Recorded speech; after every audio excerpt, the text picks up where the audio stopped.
Bienvenue sur Accès à la vérité. Semaine mouvementée au Moyen-Orient, les tensions entre États-Unis et Iran s'intensifient. Maintenant, est-ce que la situation peut vraiment empirer en Iran? Eh bien, le régime fait absolument tout ce qu'il peut pour que cela devienne une réalité. Cette semaine, j'ai obtenu une série de documents secrets datant de août 2025 qui ont été distribués aux hauts responsables du régime bien avant le début du soulèvement en décembre.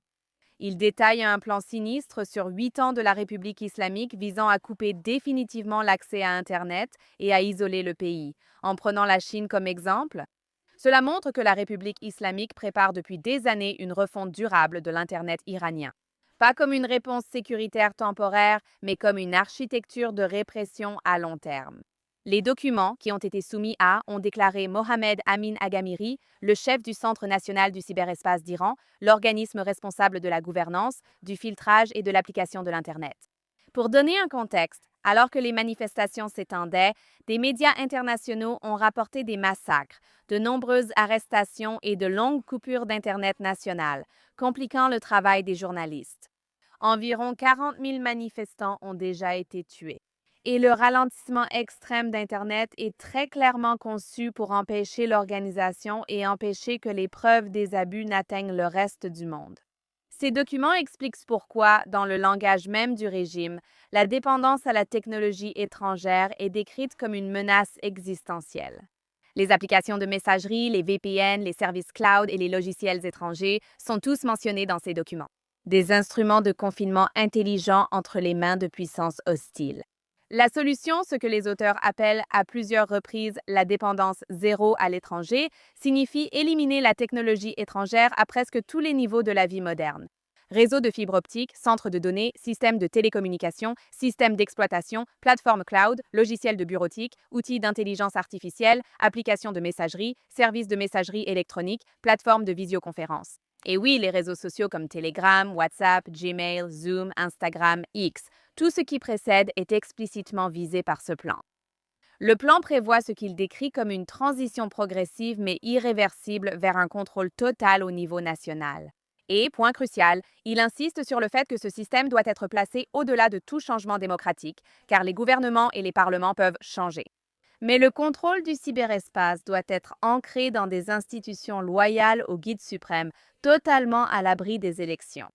Cette autorité serait confiée au Centre national du cyberespace d'Iran, que les documents décrivent comme le moteur central de l'application des règles, agissant au-dessus des ministères, doté d'un large pouvoir réglementaire, d'un financement autonome et coordonnant les organes de sécurité et de renseignement. Ces documents exigent désormais l'utilisation obligatoire de plateformes approuvées par le régime, imposées par la loi. Utiliser des plateformes étrangères ou un VPN dans les secteurs sensibles constitue une infraction pénale. Les responsables et fonctionnaires concernés risquent révocation ou emprisonnement.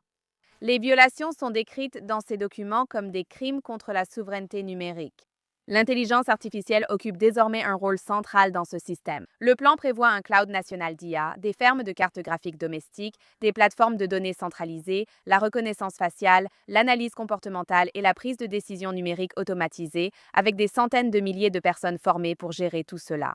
Et c'est là que Huawei devient impossible à ignorer.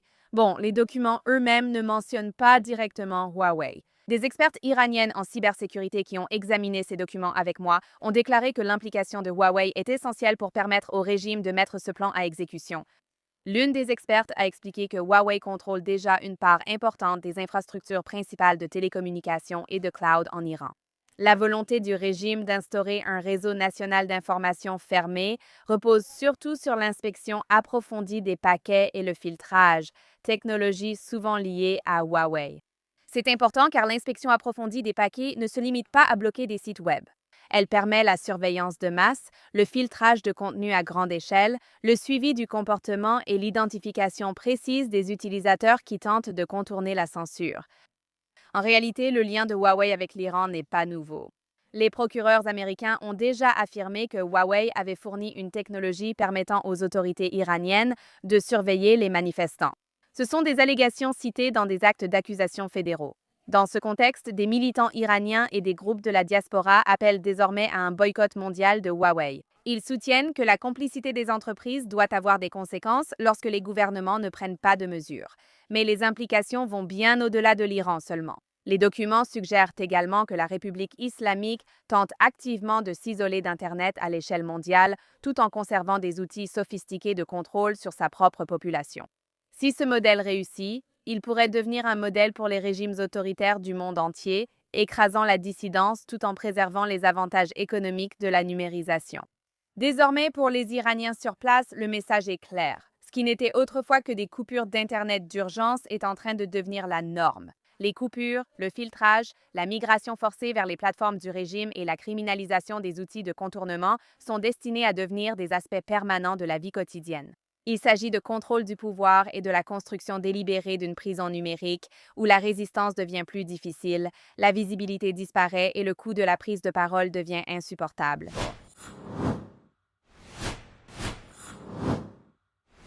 Mais comme tout cela est assez technique, laissez-moi vous expliquer les 5 objectifs principaux de ce plan sur 8 ans, dont certaines parties ont déjà été mises en œuvre. Premièrement, il remplace l'Internet ouvert par un intranet contrôlé par l'État. L'Iran ne fait pas que bloquer des sites lors des manifestations. Son but est d'isoler durablement les Iraniens d'Internet en les obligeant à utiliser un réseau national fermé contrôlé par le régime. Désormais, les plateformes étrangères ne sont pas seulement restreintes, elles sont progressivement éliminées. Ensuite, cela force les gens à utiliser les applications et services approuvés par le régime. Les applis de messagerie comme WhatsApp, Telegram, les emails, Gmail, les réseaux sociaux, Instagram, X et les appels vidéo, Zoom sont tous concernés. Les Iraniens seraient légalement obligés d'utiliser des alternatives approuvées par l'État. Utiliser des applications étrangères ou des VPN dans des domaines sensibles serait un crime, pas une alternative. Cela nous conduit au troisième objectif. Cela criminalise les moyens actuels de connexion. Les VPN, outils de contournement et services chiffrés sont aujourd'hui essentiels pour les Iraniens, car s'exprimer librement serait désormais explicitement interdit. Le plan prévoit des sanctions pour les utilisateurs, gestionnaires, responsables et institutions qui n'imposent pas le respect des règles. Quatrièmement, il installe un système de surveillance basé sur l'intelligence artificielle. Le régime centralisera ces données et utilisera l'IA pour surveiller les comportements via reconnaissance faciale, suivi en ligne et décisions automatisées. Et enfin, il verrouille tout cela de façon permanente. Et c'est la partie la plus importante. Il est conçu pour survivre à n'importe quel futur gouvernement. Le contrôle d'Internet serait confié à des institutions qui ne sont loyales qu'à l'ayatollah, même pas aux responsables élus. Cela signifie aucune réforme, aucun retour en arrière et aucune responsabilité, sauf bien sûr si le régime tombe, ce que nous attendons tous. Et maintenant, parlons des autres sujets tabous, les négociations. Eh bien, la vérité, c'est que l'histoire des négociations semble changer d'heure en heure. Mais il y a quelques points essentiels qu'il est important de comprendre sur ce qui se passe en ce moment. Premièrement, rien ne prouve que l'administration Trump ne va pas frapper l'Iran. D'importantes forces militaires ont été déployées récemment au Moyen-Orient, annonçant une attaque majeure contre la République islamique. Mais malgré cela, nous avons entendu beaucoup de discours de la part de Trump et de son équipe sur leur volonté de négocier autour de 4 questions essentielles. Le programme nucléaire, le stock déjà très enrichi d'uranium détenu par la République islamique, les capacités de missiles balistiques et le financement des groupes terroristes par procuration. Le seul problème, c'est que la République islamique refuse de discuter de quoi que ce soit d'autre que du programme nucléaire, ce qui, bien sûr, est insuffisant. En fait, même ces 4 sujets sont insuffisants quand on considère que des dizaines de milliers de personnes viennent d'être assassinées par ce même gouvernement avec lequel les États-Unis sont maintenant Yeah, that's right. En train de négocier. Quoi qu'il en soit, à l'heure actuelle, les négociations entre les États-Unis et la République islamique d'Iran au sujet du programme nucléaire restent profondément bloquées et tendues. Des désaccords persistent sur le lieu et la façon de tenir les discussions. Le cycle de discussions prévu cette semaine à Istanbul vendredi s'est effondré avant même de débuter. Téhéran a exigé que les discussions portent uniquement sur son programme nucléaire, refusant que Washington élargisse l'ordre du jour. Et cela a poussé les États-Unis à annuler la réunion, mais mercredi, l'envoyé spécial américain Steve Witkoff a quitté la région. Et en réponse, nous avons vu cela. Les responsables iraniens continuent d'affirmer leur volonté de se réunir si les discussions concernent le nucléaire. Quelques heures après l'annonce des États-Unis d'annuler les discussions, les États arabes ont demandé aux États-Unis de poursuivre les discussions, bien que l'Iran refuse d'aborder les questions clés. La Maison-Blanche a répondu qu'ils se réuniront vendredi, mais reste peu optimiste sur un accord. Écoutez ce qu'a déclaré hier le secrétaire d'État américain Marco Rubio. Le peuple iranien et le régime iranien sont très différents. La direction de l'Iran au niveau clérical ne reflète pas le peuple iranien. Je ne connais aucun autre pays avec une telle différence entre dirigeants et peuple. Le président a d'ailleurs été très clair sur le traitement des manifestants. Et comme vous l'avez vu, une partie de ce que le président a déclaré publiquement a empêché les exécutions de masse qui étaient prévues et sur le point d'être mises en œuvre. Évidemment, le président garde plusieurs options quant à sa réaction à cela et aux événements futurs. Mais en ce qui concerne les discussions, vous savez, je pense que les Iraniens avaient accepté un certain format et, pour une raison ou une autre, ils ont changé d'avis dans leur système. Ou peu importe. Nous verrons si nous pouvons revenir à la bonne situation, mais les États-Unis sont prêts à les rencontrer. Je crois que c'était prévu pour vendredi. Steve est prêt à y aller, à être prêt pour cela. Si les Iraniens veulent se rencontrer, nous sommes prêts. Ils souhaitent une rencontre et une discussion. S'ils changent d'avis, cela nous va. Nous préférons discuter en personne. Je ne suis pas sûr que vous puissiez conclure un accord avec ces gars-là, mais nous allons essayer de le découvrir. Nous ne voyons aucun inconvénient à essayer de voir s'il y a quelque chose à faire. C'est un président qui préfère toujours une issue pacifique à tout conflit ou à tout défi. Eh bien, je pense qu'il y a beaucoup de choses à analyser ici. Tout d'abord, évidemment, les exécutions n'ont pas cessé. C'est une interprétation totalement inexacte. Je sais que Rubio doit suivre ce que dit Trump, mais nous savons tous que ce n'est pas le cas. Aussi, j'apprécie que le président essaie d'éviter un conflit militaire. Mais à quel moment éviter un conflit militaire devient-il réellement négatif, une véritable erreur? Je dirais que lorsque 40 000 personnes sont massacrées dans les rues, il doit y avoir une forme d'action militaire. Et aucune négociation nucléaire ne résoudra ce problème, mais nous verrons ce qui se passera avec ces discussions. On n'a pas vraiment l'impression qu'ils soient optimistes et en réalité, la partie américaine a dit qu'elle ne ferait aucun compromis sur l'élargissement de l'ordre du jour. Ils ont affirmé, à juste titre, que les seules restrictions nucléaires sont insuffisantes sans traiter aussi les missiles balistiques et la déstabilisation régionale. Mais nous verrons ce qui se passe du côté d'Israël cette semaine. Le premier ministre Benjamin Netanyahou a aussi rencontré l'envoyé spécial américain Steve Witkoff, venu en Israël pour une visite. Et alors que ces négociations nucléaires avec la République islamique d'Iran restent au point mort, Netanyahou a lancé un avertissement sévère, selon des responsables israéliens. La réunion a porté sur la vive inquiétude d'Israël que Téhéran se serve encore de la diplomatie pour gagner du temps. Gagner du temps tout en poursuivant l'enrichissement de l'uranium et les infrastructures liées aux armes. Et effectivement, à peine un jour plus tard, le régime a prouvé qu'il n'était pas sérieux à propos de ce changement, parce que le régime n'est pas capable de se réformer. À l'heure actuelle, les deux parties parlent encore de la possibilité de négociation ou d'un accord, avec un accord provisoire pour se rencontrer cette semaine, vendredi. Mais pourquoi honnêtement cela reste flou, étant donné le refus flagrant du régime d'aborder les questions nécessaires? Mais est-ce que Washington s'en soucie? Tout cela n'est-il qu'une ruse pour mener une frappe contre la République islamique? La vérité, c'est que seul le temps nous le dira à ce stade. Mais ce qui est certain, c'est qu'aucun accord n'apportera les résultats nécessaires au Moyen-Orient, à savoir la chute de la République islamique. Revenons maintenant à l'Iran. L'une des découvertes les plus troublantes qui vient d'être révélée à la suite de la répression sanglante du régime islamique contre les manifestants en Iran vient d'être dévoilée. De nouveaux rapports sur les droits humains confirment que la violence sexuelle a été utilisée de manière systématique contre les détenus comme outil de répression. Ce n'est ni une rumeur ni un cas isolé, et malheureusement, ce n'est pas nouveau. C'est prouvé par des témoignages, des preuves médicales et des enquêtes d'organisations indépendantes de défense des droits humains. D'après un rapport détaillé de l'organisation Henga pour les droits humains, les manifestants arrêtés lors de la vague de protestation la plus récente ont été soumis à des abus sexuels, à des menaces sexuelles et à des actes de torture à caractère sexuel pendant leur détention. Le rapport indique que de nombreux détenus n'étaient pas incarcérés dans des prisons officielles, mais dans des lieux tenus secrets, gérés par les forces de sécurité. Et ces lieux fonctionnent en dehors de tout contrôle légal et sont spécifiquement utilisés pour les interrogatoires et la coercition. Les survivants ont raconté avoir été aveuglés, déshabillés et menacés d'agressions sexuelles lors des interrogatoires. Dans de nombreux cas, les interrogateurs utilisent l'humiliation sexuelle et des menaces de viol pour forcer les détenus à faire des aveux forcés devant la caméra. Il y a également eu des cas de viol. Ces aveux ont servi la propagande d'État. Les abus ne se limitèrent pas à un seul groupe. Je veux dire, le rapport documente des cas impliquant à la fois des hommes et des femmes. Il y a aussi des témoignages de détenus mineurs. Dans plusieurs cas, les victimes ont déclaré que les interrogateurs leur disaient aussi qu'ils étaient considérés comme permis selon l'interprétation de la loi par le régime. ce qui signifiait que tout abus sexuel resterait bien sûr impuni. Une détenue a même déclaré aux enquêteurs que des menaces sexuelles étaient utilisées lorsqu'on lui demandait les noms d'autres manifestants et une autre a décrit des passages à tabac à caractère sexuel lors des transferts entre centres de détention.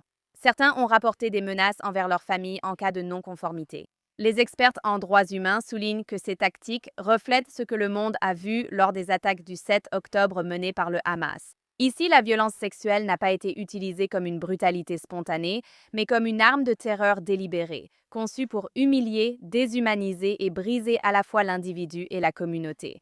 Regardez, la même logique est à l'œuvre ici. Les enquêtrices Enga précisent que ces actes n'étaient pas dus au hasard. La violence sexuelle a été utilisée intentionnellement pour briser psychologiquement les détenus, pour instiller la honte et pour dissuader de futures manifestations en répandant la peur dans les communautés à travers l'Iran aujourd'hui. Les groupes de défense des droits humains alertent depuis des années que le régime islamique recourt aux abus sexuels pour contrôler surtout les dissidentes politiques et les minorités. Ce qui rend ce moment différent, c'est l'ampleur et la cohérence des témoignages qui émergent du mouvement de protestation actuel. Le rapport indique que de nombreuses victimes craignent de parler publiquement à cause de la stigmatisation, des représailles et des menaces envers leur famille.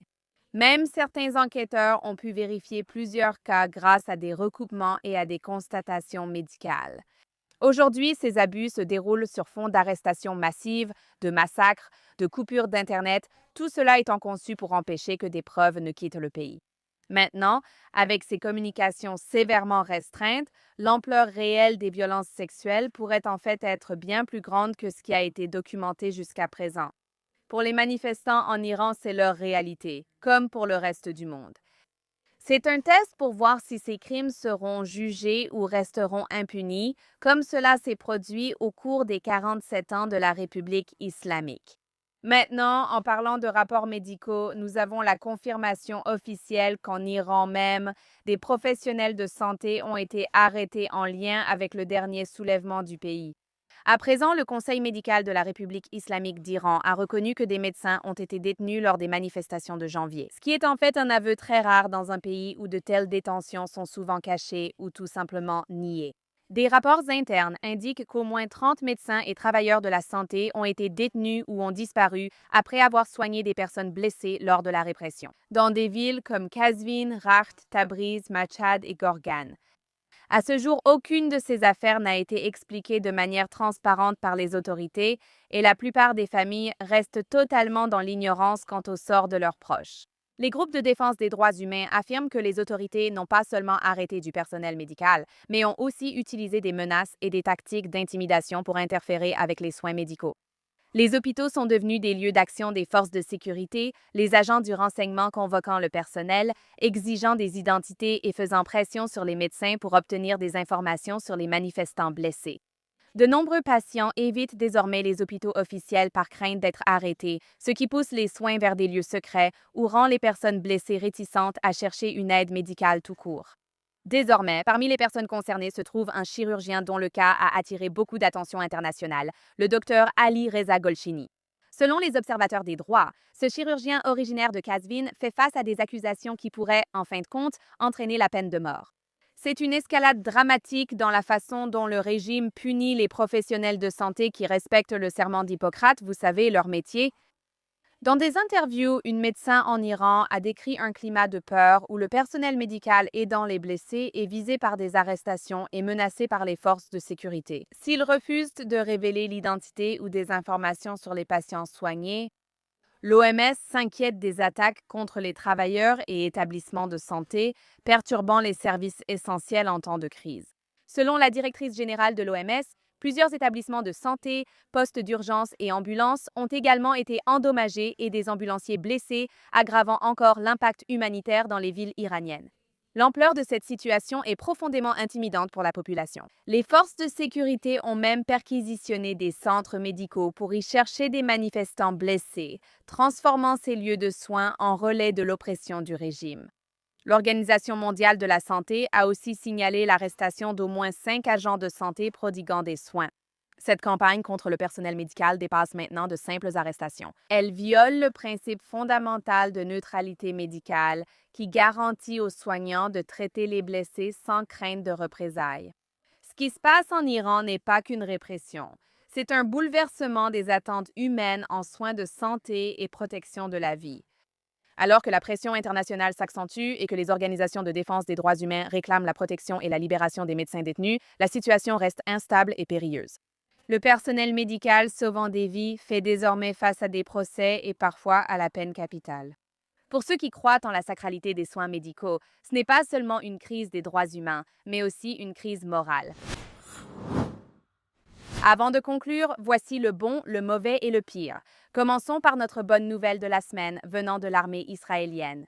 La générale Ella Wawaya, surnommée capitaine Ella dans le monde arabe, est la nouvelle porte-parole arabe de l'armée israélienne. Elle sera promue lieutenant-colonel dans les prochaines semaines. Ella a 36 ans, elle est une arabe musulmane originaire de Kalansoa qui a rejoint l'armée israélienne en 2013 et sert depuis dans l'unité du porte-parole. Elle marque l'histoire comme l'une des musulmanes les plus haut gradées de l'armée israélienne. Elle a bâti une grande communauté en ligne grâce à ses vidéos Cats et Ella. Elle s'adresse directement et factuellement au public arabe, démystifie la position d'Israël et lutte contre la désinformation sur les réseaux sociaux. Sa nomination n'est pas seulement symbolique, elle est stratégique. Elle offre à Israël une voix authentique dans les médias et réseaux sociaux arabes, à un moment où une communication claire et fondée sur les faits est cruciale pour briser les faux récits que nous avons entendus pendant 2 ans. Nadja Ella est une dirigeante dont le parcours, l'expérience et la crédibilité envoient un message fort sur le mérite, la diversité et l'importance de dire la vérité à des publics régionaux complexes. Et voici notre mauvaise histoire de la semaine. Houra Katan a récemment déclenché une tempête, non seulement pour avoir ignoré la réalité de dizaines de milliers d'Iraniens tués lors des manifestations, mais aussi pour avoir amplifié la rhétorique du régime lui-même. À un moment de souffrance et de brutalité, les Iraniens n'en veulent pas. Les réseaux sociaux ont été inondés d'Iraniens détruisant ces produits et manifestant devant Sephora. En réalité, elle propage depuis longtemps des théories du complot sur les Juifs, insinuant qu'Israël ou les communautés juives seraient responsables du 11 septembre et des 2 guerres mondiales. Bien sûr, elle propage des stéréotypes dangereux. Nous avons tiré la sonnette d'alarme à propos de cette ordure. Mais au lieu de s'excuser, elle manipule dans sa dernière vidéo. Voyons qui est vraiment Houda. Et qu'en est-il de toute la pédophilie qu'Israël a cachée et de tous les pédophiles qu'ils ont dissimulés? J'avais comme un pressentiment. Je me disais, était-il derrière chaque guerre mondiale? Oui, d'ici le 11 septembre. Bien sûr, je sais que de nombreuses personnes dans le monde, notamment les Iraniens expatriés, sont très bouleversés par la situation en Iran. Et j'ai vraiment, sincèrement, de la compassion pour beaucoup de gens, et j'ai aussi de la compassion pour beaucoup de personnes en Iran qui traversent des choses que je ne peux même pas imaginer. J'entends beaucoup dire que je suis pro-régime, mais en réalité je ne le suis pas et je ne connais pas vraiment le régime. J'ai entendu des avis contradictoires et je ne pense pas pouvoir avoir d'opinion sur la situation en Iran. Ce n'est que mon avis. Je ne crois pas que j'ai le droit d'avoir une opinion et d'exprimer mon opinion sur quelque chose qui se passe à l'intérieur d'un pays. Mais mon intention était de dire que je suis contre la guerre, et c'était juste la pire façon de dire que je suis contre la guerre. Et en tant qu'Irakienne, c'est tout simplement très difficile pour moi, après avoir vu ce qui est arrivé à mon propre pays, de souhaiter cela à qui que ce soit, dans le passé. Quand j'ai pris la parole, c'était parce que je parlais au nom des personnes opprimées. Et quand il s'agit, vous savez, de l'Iran libre, j'ai l'impression que cela devrait signifier tellement de choses. Cela devrait signifier libérer l'Iran des sanctions, libérer l'Iran de l'oppression, libérer l'Iran du contrôle de son propre gouvernement qui est en train de les tuer. Vous savez, nous sommes tous connectés les uns aux autres, et au final, quand nous apprenons ce que nous traversons tous, alors nous pouvons faire preuve d'empathie. Parce qu'une grande partie est mal interprétée, beaucoup de choses ne sont pas ce qu'elles semblent être en surface. Mais quand nous commençons à nous comprendre les uns les autres, c'est ainsi que nous pouvons changer les choses ensemble. Quand nous commençons à nous comprendre, bien sûr, Houda, j'aime sa façon de s'opposer à la guerre, alors qu'elle a passé 2 ans à louer le Hamas. L'hypocrisie de gens comme elle est incroyable et elle évoque encore son opposition à la guerre en Irak. Je suis désolée. Qui a gazé son propre peuple avec des gaz chimiques? Qui a gazé les Kurdes? Ah oui, c'est vrai, Saddam Hussein, mais bien sûr, tu es contre la guerre, Houda. Maintenant, les commentaires répétés de Houda ne sont pas seulement négligents, ils sont irresponsables et, franchement, dangereux. De la part de quelqu'un qui a des millions d'abonnés et dont les paroles ont donc des conséquences. Et enfin, pour terminer, notre histoire la plus choquante de la semaine nous emmène au Royaume-Uni, où nous avons une mise à jour inquiétante sur l'affaire Palestine Action. À présent, un jury britannique a refusé de condamner les membres violents de Palestine Action qui ont attaqué une entreprise de production d'armes et agressé un policier avec une masse. Pour rappel, il ne s'agit pas d'un groupe de défense légitime, mais d'un groupe terroriste violent, tel que classé par le gouvernement britannique. Donc, le fait que cette semaine, dans une grave erreur judiciaire, 6 de leurs membres aient été acquittés de cambriolage aggravé dans une entreprise de défense liée à Israël. Et cela malgré des preuves évidentes d'intrusion illégale et de dégradation de biens. Sans parler des agressions contre un agent avec une masse, c'est révoltant que leurs partisans célèbrent cela comme une victoire, mais soyons clairs sur ce que ces activistes ont réellement fait. Les jurés ont vu aujourd'hui des vidéos de la police issues de caméras piétons et de vidéosurveillance. Attention, elles sont choquantes et montrent une partie des événements de cette nuit. L'accusation affirme que les 6 prévenus ont foncé dans l'entrepôt à bord d'un ancien fourgon de police, vêtus de combinaisons rouges et armés de masses. Le jury a également visionné plusieurs vidéos différentes du moment où M. Corner aurait abattu la masse sur les policiers. Le sergent Evans est au milieu du chaos de la peinture rouge au sol. Cette vidéo montre l'arrestation d'un accusé durant une lutte, puis capture ce moment. Corner aurait frappé Evans alors qu'elle était agenouillée pour maîtriser un autre membre avant d'être neutralisée au taser. Evans a déclaré au tribunal qu'elle avait alors regardé son collègue, qui semblait choqué. Elle a ressenti une douleur au dos, a eu peur, pensant s'être brisé le dos, et a eu du mal à se relever. Elle s'est déplacée sur les fesses pour aider ses collègues. Samuel Corner, après son arrestation, s'est plaint de menottes trop serrées. Elle a déclaré qu'il l'avait accusée de complicité de génocide, selon le tribunal. Plus d'1 an plus tard, elle est toujours en service restreint à cause de la blessure subie cette nuit-là et elle a dû prendre 3 mois d'arrêt de travail. Une radiographie a révélé une fracture de la colonne lombaire. Apparemment, cela n'a aucune importance pour les jurés dans cette affaire. Je veux être clair, ce comportement n'est pas une protestation, c'est de l'intimidation, de la criminalité et, oui, du terrorisme. Le fait de ne pas tenir ces voyous responsables devant la loi crée un précédent extrêmement dangereux, laissant entendre que l'anarchie et la violence sont acceptables lorsqu'elles servent un agenda radical. Eh bien, sur ce, nous devons conclure l'épisode de cette semaine. Mais bien sûr, nous serons de retour la semaine prochaine. Plus de mises à jour sur l'Iran, la sécurité d'Israël et d'autres nouvelles régionales. Je suis Émilie Schrader. Suivez-moi sur les réseaux sociaux, Émilie K. Schrader ou Émilie à Tel Aviv. Merci de nous avoir suivis. Rendez-vous la semaine prochaine dans Access of Truth.